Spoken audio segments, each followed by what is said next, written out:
우리가 살다 보면 이 세상의 모든 것이 선하지 않다는 것을 알 수가 있습니다. 이 세상의 모든 일이 또 행복하지만은 않다는 것도 알게 되고요. 또 이 세상의 모든 것이 아름답지 않다는 것도 압니다. 왜 그럴까요? 이 세상에 악이 존재하기 때문입니다. 우리는 인터넷 뉴스나 신문을 보게 되면 쉽게 이 악을 발견하게 됩니다.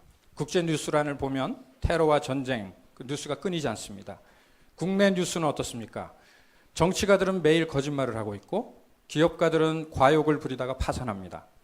매일 강도와 또 끔찍한 살인 뉴스가 끊이지 않아요. 스포츠와 연예계 뉴스를 보면 우리는 많은 스캔들을 보게 됩니다. 우리가 사는 이 세상에는 분명히 악이 존재하고 있습니다. 우리는 이번 말씀 시리즈를 통해서 이 성경적 세계관이 무엇인지 살펴보고 있습니다. 세상과 또 우리 인생, 그것을 있는 그대로 바라보고 또 성경으로 우리가 이 세상을 바라보기 위한 것이죠. 오늘 우리는 좀 중요한 질문을 하려고 해요. 자, 왜 이 세상은 이 모양 이 꼴이냐는 거죠. 이 세상에는 왜 고통과 죽음과 절망이 있느냐는 겁니다. 그 이유를 우리가 먼저 살펴보고 그 결과 이 세상에 어떤 현상들이 생겼는지 또 살펴보려고 합니다. 그리고 왜 하나님께서 이러한 나쁜 일들을 허락하시는지, 우리가 볼 때는 그냥 방치하시는 것처럼 보입니다. 그죠? 근데 그게 왜 그런지 그걸 우리가 또 살펴봅니다. 그리고 마지막으로 우리가 어떻게 그것에 반응해야 하는지도 정리하려고 합니다. 도대체 우리가 사는 이 세상은 왜 이 모양 이 꼴일까요? 그 이유는 간단합니다. 죄 때문이에요. 우리 모두는 죄인입니다. 우리가 죄를 지을 때 이 세상에는 악이 발생하기 시작합니다. 죄는 하나님을 대항하는 어떤 태도나 행동을 말하죠. 우리가 살면서 하나님을 대항하는 생각이나 행동을 할 때 그때 죄가 우리가 사는 세상에 들어오고 악이 생기기 시작한다는 겁니다. 언제 어디서 시작됐습니까? 에덴 동산에서 아담과 하와가 처음으로 시작한 것이죠. 자, 로마서 5장 12절 말씀입니다. 같이 읽습니다. 시작. 그러므로 한 사람으로 말미암아 죄가 세상에 들어왔고 또 그 죄로 말미암아 죽음이 들어온 것과 같이 모든 사람이 죄를 지었기 때문에 죽음이 모든 사람에게 이르게 되었습니다. 자, 이 세상에 완전한 사람은 하나도 없습니다. 저는 저 자신 때문에 실망할 때가 많습니다. 또 다른 사람에 대해서도 실망합니다. 죄는 이 세상의 보편적인 문제예요. 100% 모든 사람은 죄인입니다. 성경은 말씀합니다. 모든 사람은 죄를 범했다. 저도, 여러분도, 교황도 다 포함되어 있어요. 성경은 의인은 하나도 없다고 그렇게 말씀합니다. 전도서 7장 20절 같이 읽습니다. 시작. 좋은 일만 하고 잘못을 전혀 저지르지 않는 의인은 이 세상에 하나도 없다. 우리가 만일 죄가 없다고 하면 우리는 거짓말하고 있는 거죠.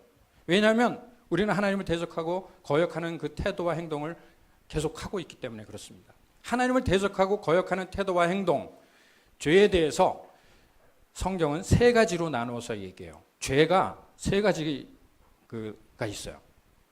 이 세 가지가 어떻게 다른지 아는 것은 우리가 죄를 이해하는 데 큰 도움이 됩니다.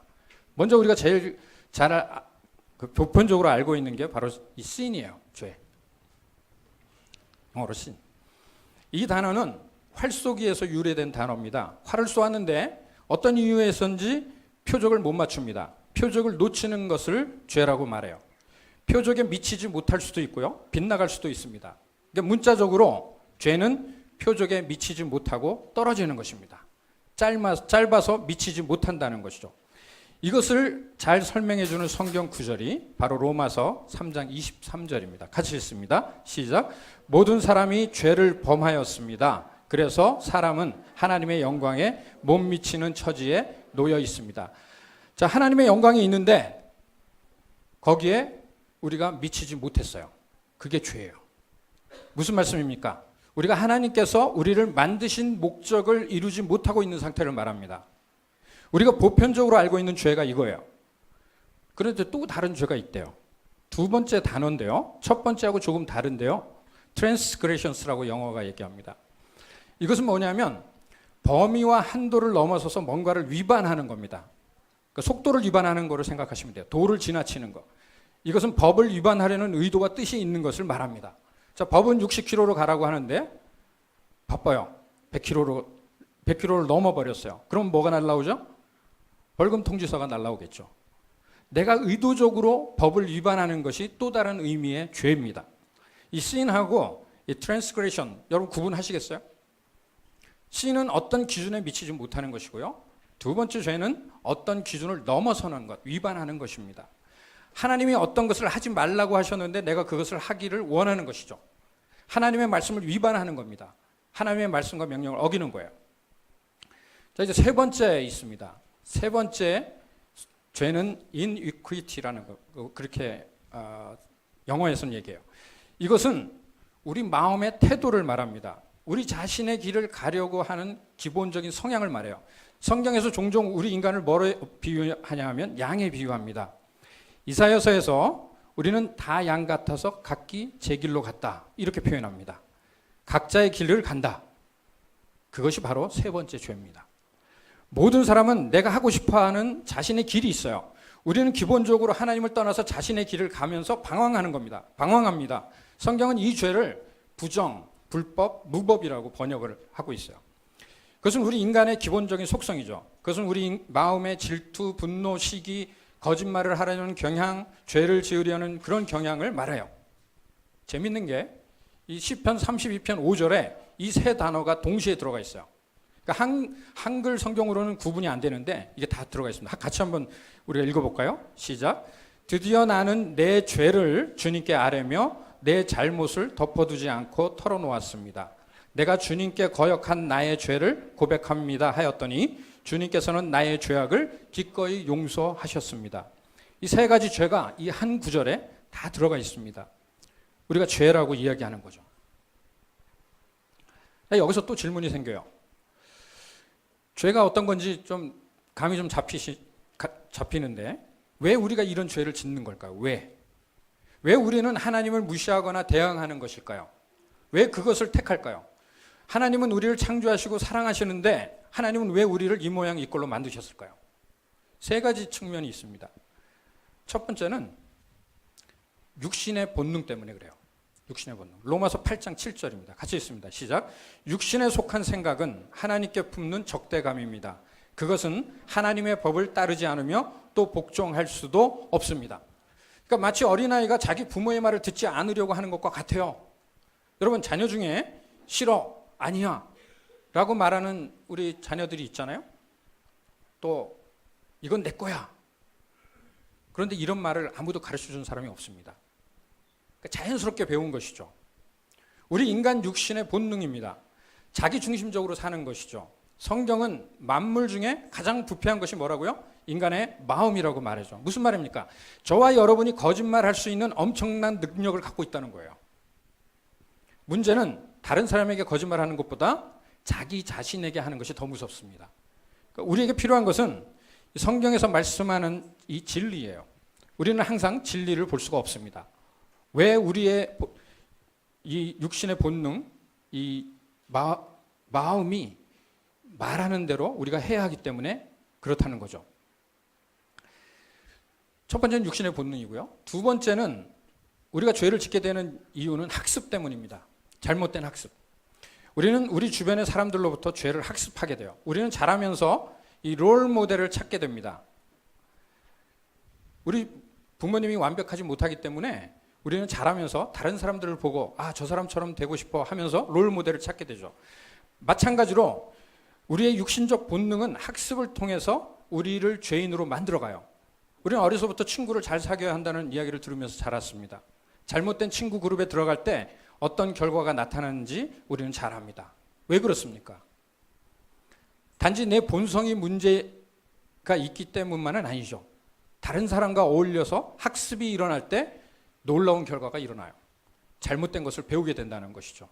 우리는 분노를 잘못 표현하거나 거짓말하는 거, 다른 사람을 학대하는 방법, 왕따시키는 거, 이런 것들을 배우게 된다는 거죠. 학습하게 되는 거예요.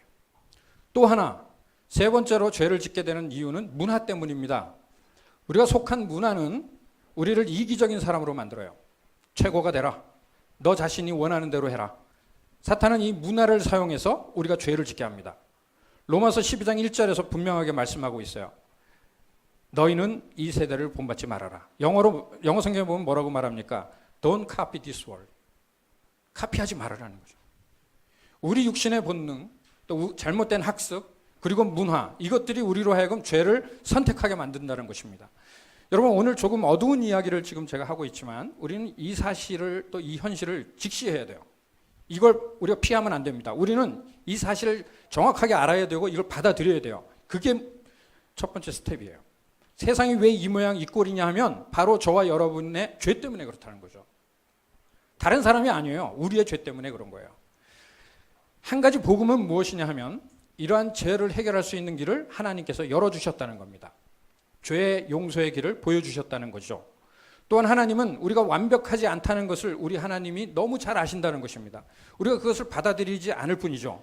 그러나 우리가 한 가지 명심해야 할 것은 우리가 죄를 지을 때 그때마다 이 세상에 상처와 고통이 생겨난다는 거예요. 그것이 나 자신이거나 다른 사람, 하나님과 나 자신의 관계, 또 이 세상, 자연과의 관계에서 나타납니다.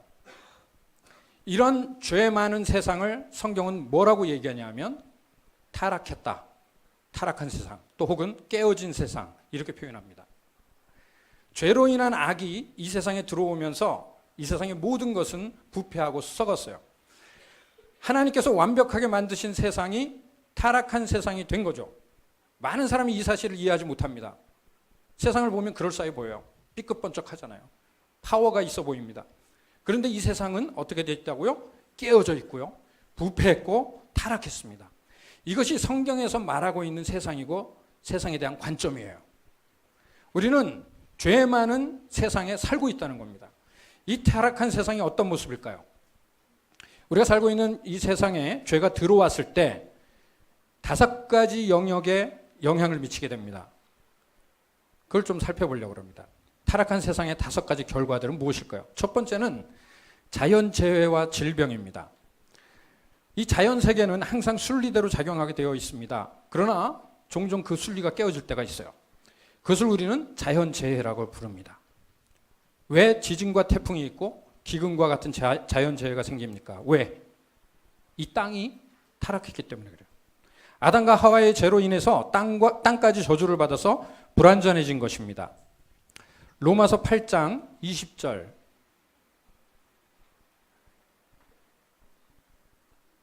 (22절이죠) 로마서 8장 20절 제가 빼먹었는데요.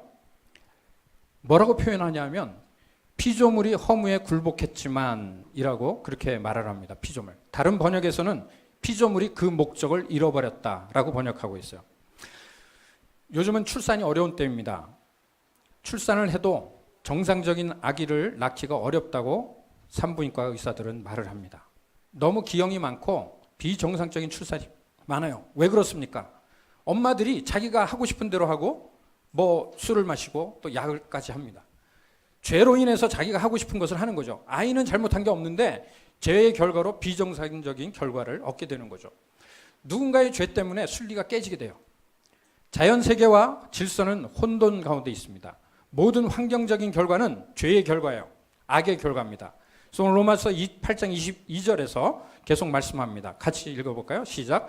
모든 피조물이 이제까지 함께 신음하며 함께 해산의 고통을 겪고 있다는 것을 우리는 압니다. 두 번째로 우리가 타락한 세상에 살기 때문에 우리 가운데 육체적인 쇠약과 죽음이 옵니다. 고린도후서 4장 16절인데요. 제가 읽어드릴게요. 그러므로 우리는 낙심하지 않습니다. 우리의 겉사람은 낡아가나 우리의 속사람은 날로 새로워집니다. 무슨 얘기입니까? 우리의 육체는 약해지고 늙어진다는 거죠. 낡아진다는 거죠. 제 머리카락이 그것을 증명하고 있습니다. 그러니까 완전한 육체는 없습니다. 우리가 타락한 세상에 살고 있기 때문이죠. 물리학에 보면 엔트로피 법칙이 있어요. 뭐 좀 어려운 것 같지만 별거 아니에요. 제1법칙은 뭐냐면 에너지 불변의 법칙입니다. 그건 우리가 많이 들었죠. 제2법칙은 열역학 제2의 법칙인데 우리가 에너지를 쓰면 쓸수록 어떻게 된다? 그냥 쇠약해진다는 거예요. 그러니까 우주가 무질서로 간다는 거죠. 우리의 몸은 죽습니다. 사용하면 없어지죠. 역설적인 이야기인지는 모르지만 우리가 죽어야 하는 이유는 하나님께서 우리가 이 불완전한 세상에 머물지 않기를 원하시기 때문인지도 모르겠어요. 그래서 하나님은 우리가 하나님을 알고 하나님을 선택하기를 원하신다는 거죠. 그리고 영원한 삶을 살기를 원하신다는 겁니다. 로마서 8장 21절 말씀합니다. 같이 읽습니다. 시작. 그것은 곧 피조물도 썩어짐의 종살이에서 해방되어서 하나님의 자녀가 누릴 영광된 자유를 얻으리라는 것입니다. 자, 세 번째, 정서적인 침체와 절망이 오게 돼요. 여러분 왜 스트레스가 있습니까? 왜 실망하고 절망하십니까? 우리가 타락한 세상에 살기 때문에 그렇죠.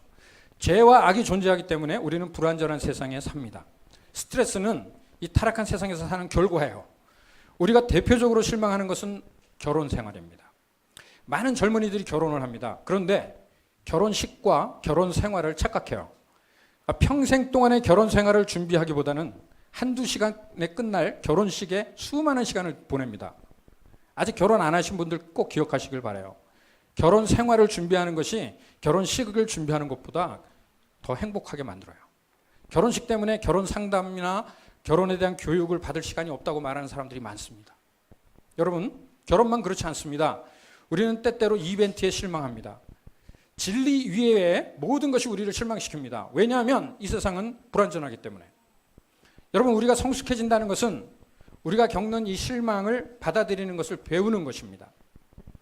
여러분, 우리가 모든 것에 성공할 수 없다는 걸 잘 아시죠? 실망과 침체를 잘 다룰 줄 알아야 합니다. 아담과 하와가 죄를 지었을 때 그들은 하나님과의 관계가 멀어졌어요. 거리감이 생겼습니다. 거기서 끝나지 않고 어떻게 됐어요? 두 사람의 관계도 멀어졌고 관계도 끊어졌어요. 여러분, 우리의 결혼의 문제, 가정의 문제, 또 공동체의 문제, 관계의 문제를 한마디로 설명하면 그건 바로 죄입니다. 모든 결혼 문제의 갈등은 성격 차이가 아니에요. 바로 죄 때문에 그래요. 부부싸움의 결정은 무엇입니까? 절정. 이 클라이맥스가 어디예요? 나는 내가 원하는 대로 하고 당신은 당신이 원하는 대로 해. 그겁니다. 많은 부부들이 우리는 서로 맞지 않는다고 해서 이혼할 수밖에 없다고 그렇게 말합니다. 혹은 이혼까지 가지 않더라도 그냥 결혼했으니까 살아야지. 서로 맞지 않는다고 생각하면서 살아야지. 뭐 이렇게 말합니다. 여러분, 서로 맞지 않는다는 말은 미성숙하다는 말하고 같아요. 아담과 하와는 죄를 짓기 전에는 100%의 친밀감을 갖고 있었습니다. 서로 벗었고 창피해하지 않았다. 이렇게 성경은 말합니다. 여러분, 그것은 단지 육체적인 것만을 의미하지 않습니다. 그것은 정서적으로 서로 장벽이 없었다는 것을 말하죠. 그들에게는 나쁜 기억, 또 부모로부터의 잘못된 학습이 없었습니다. 그들은 한 남자와 한 여자 사이에 이전에도 없었고 또 앞으로도 없을 완벽한 관계를 가지고 있었던 것이죠. 그들은 하나님의 이에 맺어진 완벽한 관계를 가지고 있었습니다. 그들에게 없었던 게 하나 있었죠? 바로 배꼽입니다. 하나님이 창조하셨으니까. 네 번째, 이 죄의 결과로 나타나는 현상은 거리감과 부조화예요. 아담과 하와가 죄를 지음으로 인해서 모든 것이 망가지기 시작했어요. 관계에 문제가 생기기 시작했습니다. 그들은 서로 부끄러워했어요. 자, 창세기 우리가 3장 7절 말씀을 같이 한번 보겠습니다. 시작. 그러자 두 사람의 눈이 밝아져서 자기들이 벗은 몸인 것을 알고 무화과 나무 잎으로 치마를 엮어서 몸을 가렸다. 자, 그들이 최초로 옷을 만들어 입었다는 것이 중요하지 않아요. 그들은 정서적으로 벽을 쌓기 시작했다는 것입니다. 우리는 서로에게서 숨어요. 우리는 다른 사람이 나에게 다가오는 것을 싫어합니다. 본능적으로. 다른 사람이 나를 잘 아는 것이 두려워요. 그래서 우리는 벽을 쌓습니다. 저는 농담을 구사함으로써 자신의 벽을 쌓는 사람들을 종종 만납니다. 뭔가 좀 진지한 이야기를 하려고 하면 농담으로 받아칩니다. 그런 사람들은 평생 사람들과 일정한 거리를 두고 살 수밖에 없어요. 여러분, 여러분의 무화과 나무 치마가 무엇입니까? 무엇을 가지고 다른 사람들과 가까워지는 것을 막고 계시나요? 마스크를 쓰고 계신가요? 마스크 쓴 사람 한 사람 있죠 지금? 비밀을 숨기고 있습니까? 아담은 죄를 범한 후에 두 가지 일을 했어요. 그는 숨었고 비난했습니다. 죄를 짓고 숨었어요. 하나님이 묻습니다. 아담아, 내가 어디 있느냐? 마치 모르고 계신 것처럼 아담이 말하죠. 내가 두려워서 숨었습니다. 이 말이 죄가 우리 관계 속에서 하는 일을 아주 잘 말해주고 있습니다. 죄가 우리 관계 속에 들어오면 진짜 내가 드러날까 봐 두려워하는 거죠. 그것은 우리의 남편과 아내 또 여자친구와 남자친구 사이에서도 그렇습니다. 이 세상의 모든 관계는 죄 때문에 타락한 거예요. 숨는 것 다음으로 아담이 한 일은 비난을 했어요. 그는 하나님에게 당신께서 나에게 만들어주신 여자가 나를 유혹해서 이런 일이 발생했습니다. 이렇게 말했습니다. 우리는 자신의 약점을 숨기기 위해 어떻게 합니까? 다른 사람을 비난하죠. 이것은 관계에 있어서 치명적인 결과를 낳습니다. 한마디로 아담은 아내를 비난한 거죠. 왜냐하면 자신을 보호하려고. 죄는 우리를 보호적으로 만듭니다. 죄는 관계에 있어서 다른 사람과의 관계를 멀리하게 만들어요. 정리하면 우리는 자연재해와 질병 가운데 살고 있고, 또 우리는 육체적으로 쇠약해서 죽게 됩니다. 또 우리는 정서적인 스트레스와 절망 속에서 살게 되고, 그리고 우리는 관계 속에서 거리감과 부조화 속에서 살고 있는 것이죠. 마지막으로 죄의 결과는 영적인 불만족과 어두움 속에 산다는 거죠. 죄는 우리 마음에 채워지지 않는 큰 구멍을 만들어요. 파스칼이 이렇게 말했습니다. 하나님이 구멍을 만드셨다. 하나님이 우리 인생에서 어떤 것으로도 채워지지 않는 구멍을 만드셨다는 겁니다. 그것을 메꾸기 위해 노력해요. 명성이나 취미, 운동, 이런 걸로 채우려고 합니다. 중년의 위기가 오면 남자들이 평소에 안 하던 짓을 한다 그랬죠? 오토바이를 타거나, 산악 자전거를 타기도 하고, 스포츠카를 사서 타기도 합니다. 그런 사인이 오면 의심하셔야 돼요. 채워지지 않는 무엇이 있다는 거예요. 여러분, 우리는 하나님을 위해서 만들어진 존재들입니다. 기억하십시오. 어거스틴은 이렇게 얘기했어요. 주님, 당신은 당신 자신을 위해 우리를 만드셨고, 우리의 마음이 당신 안에 머물 때까지 우리는 쉴 수가 없습니다. 우리의 마음이 당신 안에서 자리를 찾을 때까지 쉴 수가 없습니다. 무슨 이야기입니까? 우리는 하나님을 만나기 전까지는 영적인 불만족을 가지고 살 수밖에 없는 존재라는 거죠. 우리를 만족시킬 수 있는 것, 우리에게 필요한 것은 오직 하나님밖에 없다는 겁니다. 여러분 자신에게 한번 질문해 보세요. 지금 나는 과연 지금 영적인 만족감을 갖고 살아가고 있는가? 너무 피곤하게 여기저기 돌아다니지 마시기 바랍니다. 우리는 우리의 생명의 근원이 되시는 하나님과 떨어져서 살게 될 때 영적인 공허감, 어두움을 경험하게 돼요. 영적인 어두움이란 어떤 것일까요? 그것은 내가 어디에서 와서 어디로 가는지 목적을 모르는 겁니다. 에베소서 4장 18절 같이 있습니다. 시작. 그들은 자기들 속에 있는 무지와 자기들의 마음의 완고함 때문에 하나님의 생명에서 떠나 있습니다. 죄의 상태를 설명하고 있는 거죠. 바로 하나님의 생명에서 떠나 있는 거예요. 여러분, 세상은 대단하고 멋져 보입니다. 그러나 현실을 직시해야 돼요. 세상은 죄와 악으로 타락한 세상이라는 것을 알아야 됩니다. 지금까지 우리가 살펴본 결과를 놓고 볼 때 우리는 죄 많은 세상, 너무 피곤해. 포기하고 싶은 생각이 들어요. 그런데 여기 좋은 소식이 있어요. 타락한 세상에서 우리는 행복하게 살 수 있다라고 성경은 이야기합니다. 예레미야서를 우리가 같이 볼 텐데, 예레미야 예가 3장 17절부터 25절입니다. 우리가 좀 자세하게 한번 좀 이걸 좀 살펴보겠습니다. 예레미야 예가 3장 17절부터 25절 같이 읽습니다. 시작. 내게서 평안을 빼앗으시니 나는 행복을 잊고 말았다. 나오느니 탄식뿐이다. 이제 내게서는 찬란함도 사라지고 주님께 두었던 마지막 희망마저 사라졌다. 내가 겪은 그 고통, 쓴 쑥과 쓸개즙 같은 그 고난을 잊지 못한다. 잠시도 잊을 수 없으므로 울적한 마음을 가눌 길이 없다. 그러나 마음속으로 곰곰이 생각하며 오히려 희망을 가지는 것은 주님의 한결같은 사랑이 다함이 없고 그 긍휼이 끝이 없기 때문이다. 주님의 사랑과 긍휼이 아침마다 새롭고 주님의 신실이 큽니다. 나는 늘 말하였다. 주님은 내가 가진 모든 것, 주님은 나의 희망. 주님께서는 주님을 기다리는 사람이나 주님을 찾는 사람에게 복을 주신다. 여기 두 가지의 감정이 다 들어가 있어요. 내가 평안이 없고 이걸 행복을 잊어버렸다. 고난을 당한 걸 잊지 못하겠다. 근데 뒷부분은 뭐라고 얘기하죠? 주님은 내가 가진 모든 것, 주님은 나의 희망. 그러면서 주님을 기다리는 사람이나 주님을 찾는 사람에게 복을 주신다. 여기서 우리가 주목해야 될 부분이 뭐냐면 주님은 내가 가진 모든 것이라고 이 예레미야가 고백하는 거예요. 깨어진 이 세상에서 행복할 수 있는 열쇠는 단 하나입니다. 주님은 내가 가진 모든 것. 여러분, 사람들은 신뢰할 존재가 아니죠. 사랑해야 될 존재죠. 사람들은 언제 여러분을 침체의 구렁텅이로 밀어넣을지 모릅니다. 여러분, 사람들을 신뢰하지 마십시오. 환경을 신뢰하지 마십시오. 환경은 우리를 쉽게 실망시킵니다. 돈을 신뢰하지 마십시오. 그것들은 영원하지 않습니다. 영원한 생명이신 하나님을 신뢰하시기를 바랍니다. 깨어지고 타락한 세상의 원인이 우리가 죄라는 것을 살펴봤어요. 죄의 결과들도 살펴봤습니다.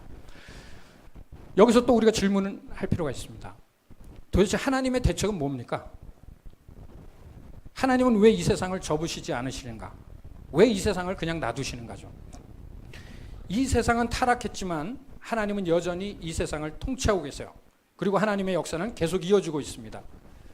하나님께서 이 세상을 아직도 통치하시는 이유, 그 이유는 세 가지가 있는데 우리가 이걸 잘 이해할 필요가 있습니다. 첫 번째는 우리가 선택할 수 있는 자유가 있다는 겁니다. 선택할 수 있는. 신명기 30장 15절 같이 읽습니다. 시작.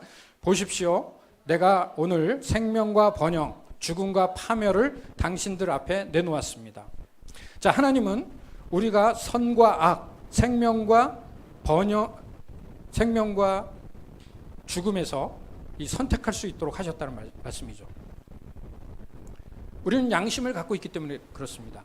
하나님은 우리를 그냥 꼭두가시처럼 만들지 않으셨어요. 우리에게는 하나님을 예배하고 또 하나님을 사랑할 수 있는 자발성이 있습니다. 이건 좋은 뉴스예요. 굿뉴스예요. 그런데 여기 나쁜 뉴스가 있어요. 저와 여러분은 선택한 것에 대해서 책임을 져야 됩니다. 우리가 인생을 살면서 어떤 것을 선택할 수 있지만 그 결과에 대해서 우리는 책임을 져야 된다는 거죠. 제가 도둑질할 자유가 있지만 그 결과에 대해서는 책임을 져야 됩니다. 우리가 하나님을 떠나서 살 수 있는 자유는 있지만 그 결과를 피할 수 있는 자유가 없다는 것입니다. 두 번째 이유입니다. 우리에게 구세주가 필요하다는 것을 보여주시기 위한 거예요. 두 번째. 사실 세상이 더 나빠지면 나빠질수록 우리는 하나님을 필요로 합니다. 그렇지 않습니까, 여러분? 여러분, 내 삶에 문제가 생기면 우리는 도움을 줄 사람이나 구원자를 찾아 나서요. 우리에게 고통을 허락하시는 것은 하나님께서 우리를 사랑하시기 때문에 그렇습니다. 하나님께서 우리를 돌보고 계시다는 거죠. 하나님은 우리에게 선택할 수 있게 하셨고 구세주가 필요하다는 것을 알게 하셨습니다. 하나님 없이는 인생을 무엇과 같을까요? 하나님 없는 인생, 무엇과 같을까요? 마치 동물과 같습니다. 진리 없이 양심 없이 느낌대로 사는 것, 동물입니다. 어떤 사람이 자기는 느끼는 대로 살겠다는 것은 바로 동물처럼 살겠다는 것 같아요. 사람에게는 양심이 있습니다. 우리는 우리가 느끼는 대로만 행하지 않아요. 옳고 그름을 알기 때문에 그래요. 전도서 3장 18절 같이 읽습니다. 시작. 나는 또 마음속으로 생각하였다. 하나님은 사람이 짐승과 마찬가지라는 것을 깨닫게 하시려고 사람을 시험하신다. 그러니까 하나님 없는 삶은 어떻다는 거예요? 짐승과 같은 삶이라는 것을 이야기하는 겁니다. 이 말씀은 이 세상에 양심이 없는 짐승과 같은 사람이 있다는 것을 말하는 거죠. 우리 인간들은 하나님이 필요하다고 생각하지 않습니다. 우리는 속으로 내가 하나님보다 더 많은 것을 알고 있고 또 하나님보다 내 인생을 더 행복하게 할 수 있다. 이렇게 종종 생각합니다. 우린 또 왜 내가 구세주가 필요하느냐고 스스로 질문해요. 그것은 내가 공기가 왜 필요하느냐 하는 말과 같습니다. 여러분, 우리가 공기의 존재를 의식하지 못하면서 살듯이 우리가 구세주가 필요하다는 것을 의식하지 못하면서 살 때가 많습니다. 우리의 인생과 세상이 더욱 타락하면 할수록 우리는 도움이 필요하고 구세주가 필요하다는 것을 알아야 합니다. 세 번째 이유가 있습니다. 그것은 하나님의 은혜를 보여주시기 위해서예요. 베드로후서 3장 9절입니다. 같이 읽습니다. 시작. 어떤 이들이 생각하는 것과 같이 주님께서는 약속을 더디 지키는 것이 아닙니다. 도리어 여러분을 위하여 오래 참으시는 것입니다. 하나님께서는 아무도 멸망하지 않고 모두 회개하는 데에 이르기를 바라십니다. 하나님께서 기다리시는 것이 있다는 거죠. 왜 심판을 늦추시는가? 그것이 무엇입니까? 당신의 형상으로 창조하신 사람들이 한 사람이라도 더 구원받기를 기다리신다는 거죠. 그것이 하나님의 은혜입니다. 하나님의 은혜로 표현되는 것이 바로 예수 그리스도예요. 성경은 예수님을 무엇이라고 표현합니까? 하나님의 어린 양. 어린 양 예수님이 하신 일이 바로 우리의 죄를 대신 지신 거죠. 지금도 유대인들이 지키는 대표적인 명절이 있어요. 레위기에 나오는 속죄일인데 그걸 얌키퍼라고 합니다. 1년에 한 번 백성들이 지은 죄를 대속하기 위해서 양을 잡는 날입니다. 예수님께서 이 땅에 오셔서 하신 일이 그 양의 역할을 하셨다는 거죠. 이제는 더 이상 그 양을 잡을 필요가 없어요. 예수님이 대신 그 일을 하셨기 때문에 십자가의 예수님의 죽으심으로 우리의 죄가 용서받았습니다. 우리가 예전에 지은 죄, 또 앞으로 지을 죄, 짓고 있는 죄, 모든 죄를 위해서 희생당한 어린 양이 바로 예수님이에요. 세례요한이 세례를 받기 위해서 그 앞에 나아오는 예수님을 보고 위대한 선언을 하죠. 보라, 세상 죄를 지고 가는 하나님의 어린 양이다. 여러분, 그렇습니다. 세상은 깨어지고 타락했어요. 거기에 악이 있어요. 그러나 하나님께서는 여전히 통치하고 다스리십니다. 그러면 이제 마지막 질문이 있어요. 그러면 이 죄 많은 이 세상에서 우리가 어떻게 살아야 어떻게 살아야 되겠어요? 첫 번째, 매일 하나님의 은혜를 받아들여야 합니다. 우리 주님의 은혜교회에서 우리 매일 우리 자신에게 복음을 선포해야 된다고 얘기하잖아요. 같은 말이에요. 매일 하나님의 은혜를 받아들여야 돼요. 우리는 매일매일 하나님의 은혜를 받아들여야 됩니다. 로마서 5장 17절입니다. 같이 있습니다. 시작. 아담 한 사람의 범죄 때문에 그 한 사람으로 말미암아 죽음이 왕노릇하게 되었다면 넘치는 은혜와 의의 선물을 받은 사람들은 예수 그리스도 한 분으로 말미암아 생명 안에서 왕노릇하게 되리라는 것은 더욱더 확실합니다. 아멘. 타락한 세상 속에서 살면서 하나님의 은혜 없이는 우리가 살 수가 없어요. 지금까지 여러분 살아오시면서 아직 한 번도 하나님의 은혜를 제대로 경험해 보지 못하신 분들 기도하시기 바랍니다. 우리는 하나님의 은혜가 필요해요. 하나님의 은혜가 뭐예요? 바로 예수 그리스도입니다. 은혜가 무엇일까요? 우리가 죄인인 것을 깨닫는 것, 그 자체가 은혜죠. 우리는 언제나 죄를 짓고 삽니다. 어느 신학자가 이런 이야기를 했어요. 새가 날아다니면서 배설물을 싸는 것은 막을 수 없지만 우리 머리에 새 둥지를 트는 것은 막을 수 있다. 무슨 얘기입니까? 죄를 지을 수 있는 환경이 될 때 우리가 그것을 피해야 된다는 거죠. 우리가 죄를 지을 수 있는 어떤 그런 유혹이 생길 때 우리는 그걸 피해야 됩니다. 하나님 앞에 우리가 죄를 지으면 그래도 우리가 죄를 짓게 되죠. 그러면 우리가 죄를 지으면 어떻게 돼요? 회개하고 그걸 해결해야 돼요. 기도 시간에 우리는 나와 하나님이 아는 그런 죄를 회개해야 됩니다. 죄를 회개해야 돼요. 죄의 영향력에서 벗어나야 돼요. 우리가 공동체 예배로 모이고 또 소그룹으로 모이고 또 기도하면서 같이 모이는 이유가 뭡니까? 죄로부터 자유케 하시는 그 예수님의 보혈의 은혜를 입기 위해서죠. 여러분, 은혜를 사모하시기를 바랍니다. 예수 그리스도를 사모하세요. 지금까지 여러분 잘 살아오셨습니까? 그렇다면 이제 앞으로 또 더 그렇게 하셔야 돼요. 인생의 마지막 이제 끝이 중요합니다. 하나님의 말씀에 근거하지 못하면 마지막이 아름답지 못해요. 우리는 성경에서 자주 그런 사람들을 봅니다.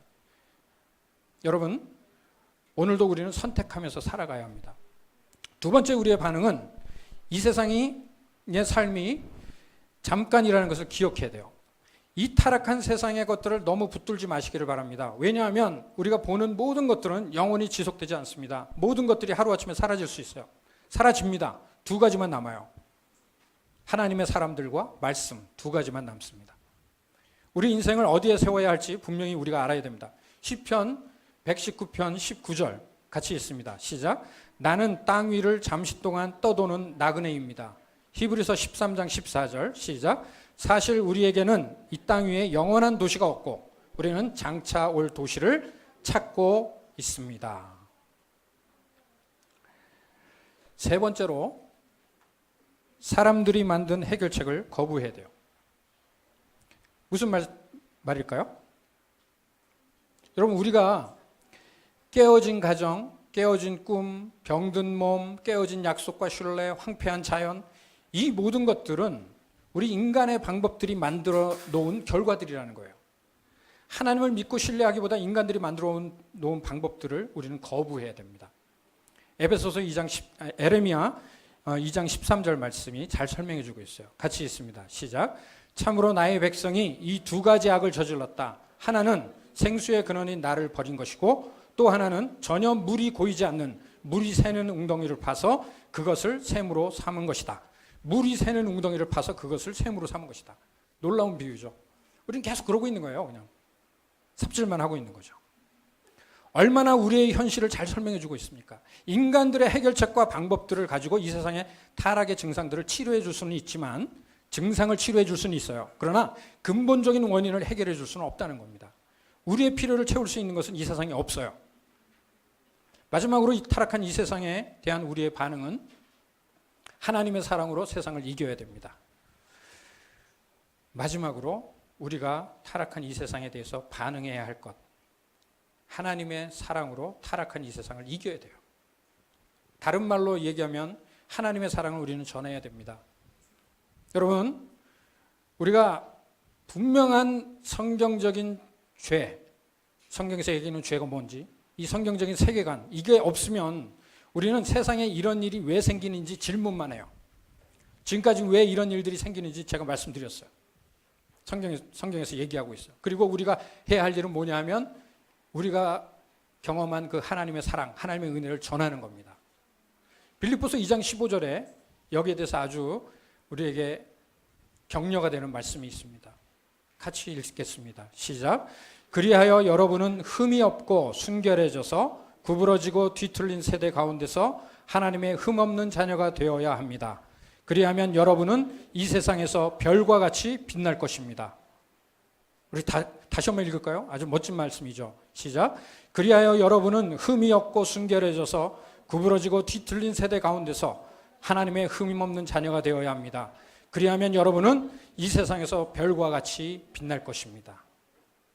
이 뒤틀린 세대에서, 세상에서 하나님의 흠없는 자녀가 되는 것,